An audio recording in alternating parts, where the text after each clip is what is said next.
மட்டக்களப்பு போதனா வைத்தியசாலையின் 34ஆம் இலக்க நோயாளர் விடுதியில் நோயாளியொருவரை பராமரித்துக் கொண்டிருந்த பெண்ணொருவரை விடுதியில் பொறுப்பாக இருந்த ஆண் ஊழியர் ஒருவர் தகாத வார்த்தைகளை பிரயோகித்து திட்டியதாக காணொளியொன்று சமூக வலைதளங்களில் பகிரப்பட்டு வருகின்றது. சமூக ஊடகங்களில் பகிரப்பட்ட குறித்த காணொளி தொடர்பாக பொறுப்புள்ள ஊடகமாக நாம் உண்மையை வெளிக்கொண்டு வர முயன்றோம். இவ்விடயம் தொடர்பாக குறித்த காணொளியை பதிவு செய்து சமூக ஊடகங்களில் பகிர்ந்த மட்டக்களப்பு காத்தான்குடியை சேர்ந்த நபரை தொடர்பு கொண்டு நாம் வினவிய பொழுது, மட்டக்களப்பு போதனா வைத்தியசாலையின் 34ஆம் இலக்க விடுதியில் சிகிச்சை பெற்று வரும் தன்னை தன்னுடைய மனைவி கவனித்து வருவதாக, அவரை அங்கு விடுதியில் கடமையில் இருந்த ஊழியர் ஒருவர் மது போதையில் தகாத வார்த்தைகளால் திட்டியதாகவும் தெரிவித்தார். ஏற்கனவே தலையிலிருந்து எழுப்பிடப்பட்டதுல தலையில அபடி பொன்றைக்கு இப்போ 2.5 வருஷத்துக்கு மேல நான் கிடைக்க பாட்டுக்கு போறேன். உங்களுக்கா?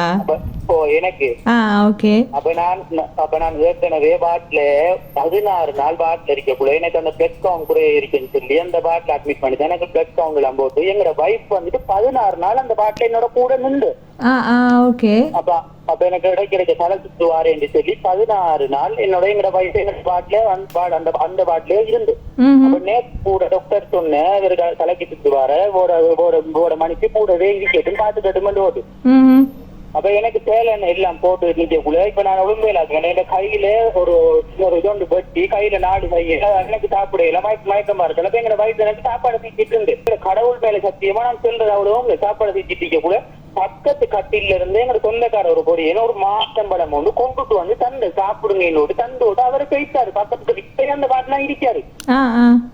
போனதுக்கு பிறகுதான் இதுக்கு டாக்டர் அப்பதான் வந்து பார்த்து போட்டு போன டாக்டர் சொன்ன ஆளை ஒழுங்க விடாமலே காணவா பார்த்து கொள்ளுங்க அங்கால போக இங்கால தங்காணி ஒரு ஆள் வாட்டுக்கு பொம்புடைய இருக்கல நீங்க என்ன இப்படி இருக்கிற நீங்க ஆள் மாறுங்க இப்ப நீங்க வெளியே போயிருங்க இல்லாட்டி பொம்பளை வாட்டுக்கு போயிருங்க தூசணத்தால காய்ச்சிட்டு எங்களை வைப்பு போயிருங்க எங்க வைப்பு போக மாட்டுட்டு நீங்க பொம்பளைகளுக்கு இப்படித்தான காய்க்கல நீங்க என்ன தேவையில்லாம காய்க்கிறேன்னு சொல்லிட்டு வரக்கூடிய எனக்கும் போகும் வந்து என்ன கிட்ட போய் பார்த்தா எனக்கு சாராயம் மனம் சாராய மனத்தோட டக்குன்னு ஆளை கட்டி பிடிச்சி மூந்துவாதன் சாராயம் சின்ன நம்ப மாட்டானது தானே.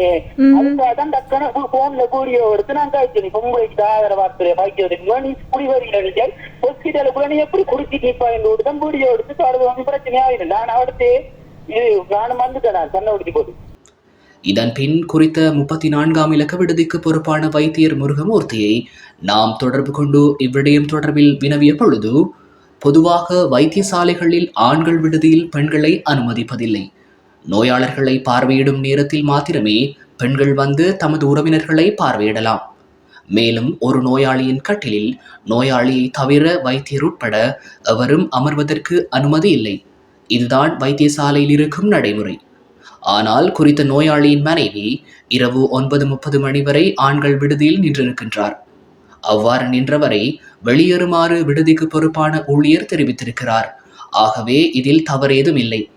மேலும் குறித்த நோயாளி தெரிவித்த குற்றச்சாட்டின்படி விடுதிக்கு பொறுப்பான ஊழியர் மது அறிந்திருந்திருந்தால் அவர் அந்நேரமே முறைப்பாடு செய்து அதை பரிசோதித்து உறுதிப்படுத்தி இருக்க வேண்டும். இதை விடுத்து ஆதாரமின்றி எதையும் சொல்வது பொருத்தமற்றது என அவர் தெரிவித்தார். மேலும் வைத்தியசாலைகளில் கைத்தொலைபேசிகளை வைத்து ஏனைய நோயாளிகளின் முகம் தெரியும்படி காணொளிகளை பதிவு செய்வது சட்டத்திற்கு முரணானது என்றும் இவ்விடயம் தொடர்பில் வைத்தியசாலை நிர்வாகத்திற்கு தெரியப்படுத்தியுள்ளதாகவும் இது தொடர்பான விசாரணைகள் இடம்பெற்று வருவதாகவும் வைத்தியர் முருகமூர்த்தி எமது செய்தி சேவைக்கு தெரிவித்தார். அண்மை காலமாக மட்டக்களப்பு போதனா வைத்தியசாலை மீது பல்வேறு குற்றச்சாட்டுகள் முன்வைக்கப்பட்டு கொண்டிருக்கின்றன. வாயிலில் நிற்கும் காவலாளி தொடங்கி வைத்தியர்கள் வரை அனைத்து மட்டத்திலும் இருப்பவர்கள் மீது பொதுமக்களால் பல்வேறு குற்றச்சாட்டுகள் முன்வைக்கப்பட்டு கொண்டிருக்கின்றமை குறிப்பிடத்தக்கது.